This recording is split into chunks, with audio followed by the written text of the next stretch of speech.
Assalamualaikum warahmatullahi wabarakatuh. Halo semuanya, perkenalkan nama saya Asal Flaha Zahrotunisa dari Prodi Pendidikan Masyarakat Fakultas Ilmu Pendidikan Universitas Negeri Jakarta. Pada kesempatan kali ini, saya ingin membahas tentang penerapan teori belajar humanistik dalam pembelajaran abad 21 sebagai tugas akhir pada mata kuliah Teori Belajar dan Pembelajaran dengan dosen pengampu Dr. Randa Yenina Akmal M. Hum. Yuk teman-teman, langsung kita mulai aja ya. Teori humanistik adalah teori yang bertujuan untuk memanusiakan manusia dalam suatu proses pembelajaran. Dalam praktek teori humanistik cenderung mengarahkan siswa untuk dapat berpikir induktif, mementingkan pengalaman, dan membutuhkan keterlibatan siswa secara aktif di dalam proses pembelajaran.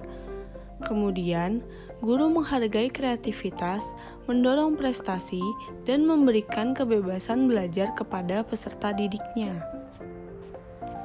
Proses belajar dianggap berhasil ketika siswa telah memahami lingkungannya dan dirinya sendiri.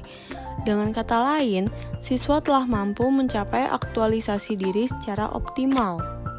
Teori humanistik ini cenderung bersifat elektik. Maksudnya, teori ini dapat memanfaatkan teori apa saja asal tujuannya tercapai. Teori belajar humanistik ini paling cocok untuk diterapkan dalam materi pembelajaran yang bersifat pembentukan pribadi, hati nurani, perubahan sikap, dan analisis terhadap fenomena sosial. Indikator dari keberhasilannya adalah siswa merasa senang, bergairah, berinisiatif dalam belajar, dan terjadi perubahan pola pikir perilaku atas kemauannya sendiri.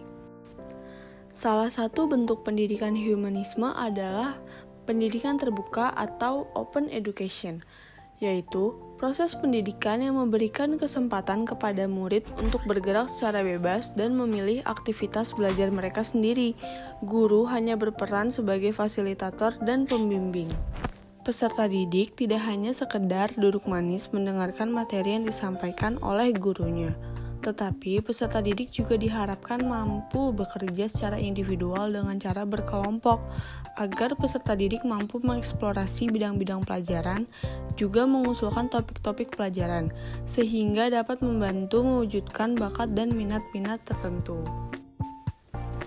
Pada pembelajaran abad 21, merupakan suatu pembelajaran yang bercirikan learning skill dan literasi.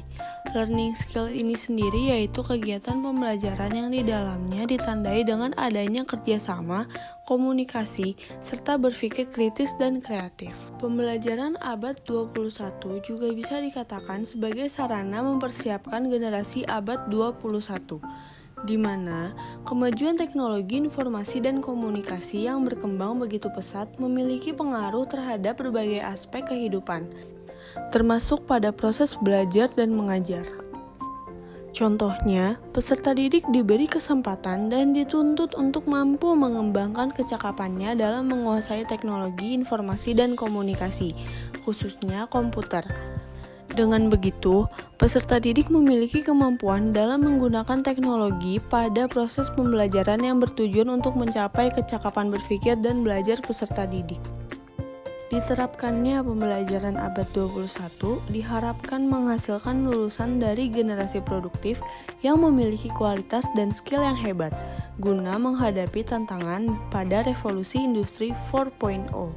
Namun, kita tidak boleh lupa tujuan dari teori humanistik adalah memanusiakan manusia. Pendidik tidak boleh memaksakan minat dan bakat ataupun juga skill yang sama untuk setiap muridnya. Biarlah muridnya yang mengeksplor sendiri minat dan bakat yang ada di dirinya masing-masing.